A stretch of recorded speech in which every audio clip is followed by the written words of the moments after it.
I'm Jenny Winters from the Lake County Regional Office of Education. Today I'm going to tell you about the new standards Illinois has adopted for 5th grade in the area of mathematics. Illinois is one of many states in our nation who have adopted these very same standards, and teachers all across the country are working hard to transition to these new expectations. This is a graphic to represent the language of the 5th grade standards.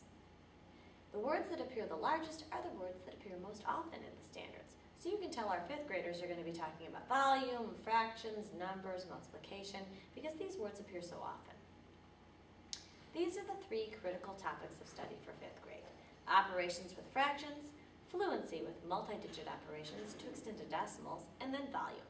These are going to translate into units for our children to study. The first of these units is a study of geometry and volume. And this is a 2-part unit. In the first part of the unit, they're going to be looking at all of the 2-dimensional figures and sorting and classifying them and understanding the hierarchy and the relationship between these figures. And in the second part of the unit, they're going to intensively study volume of prisms, of rectangular prisms. So they'll be able to use cubes to pack prisms and relate volume to area and understand how volume is defined.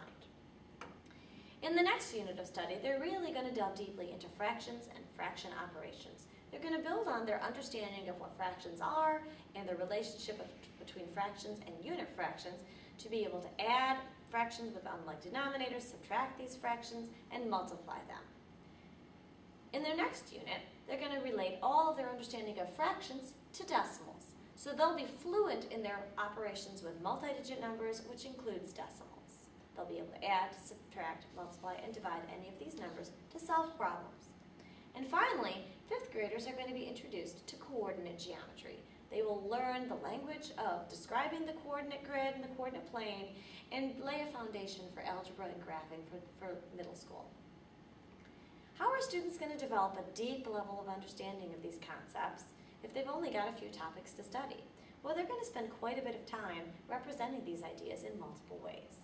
One of those ways is in manipulative models. As I mentioned before, they'll use things like unit cubes, or they may use fraction equivalency towers that relate fractions and decimals. They may use fraction pieces that are rectangular or circular in nature. They may use these tools like angle eggs, which they can use to build 2-dimensional figures, or they may use things like digiblocks or base 10 blocks to help them to understand the value of decimals and whole numbers. You may see your children come home with domino games or dice games or card games to help build their fluency. All of these are going to translate into another representation, which is the picture model. We want our children to be able to take those manipulative models and develop pictures from them, and then be able to relate those to equations or written symbols. Another way we want them to represent is using their language. We want our children to read, write, speak, and definitely listen to each other when they're talking about these mathematical ideas. One of the new expectations of our children is that they will be able to talk about why they're doing what they're doing, explain their reasoning, and then critique each other's reasoning.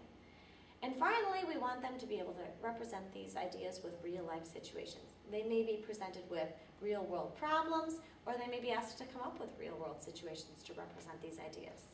The big idea behind all of this is that our children will be able to represent deep understanding by translating between these representations. So if I give them a picture model, they should be able to take that picture and represent it in all those other modalities. Or if I give them the written symbols, they should be able to come up with the picture and the manipulative and the real world situation to represent it.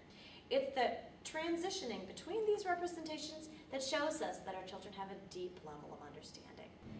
I hope you are as excited about the depth of understanding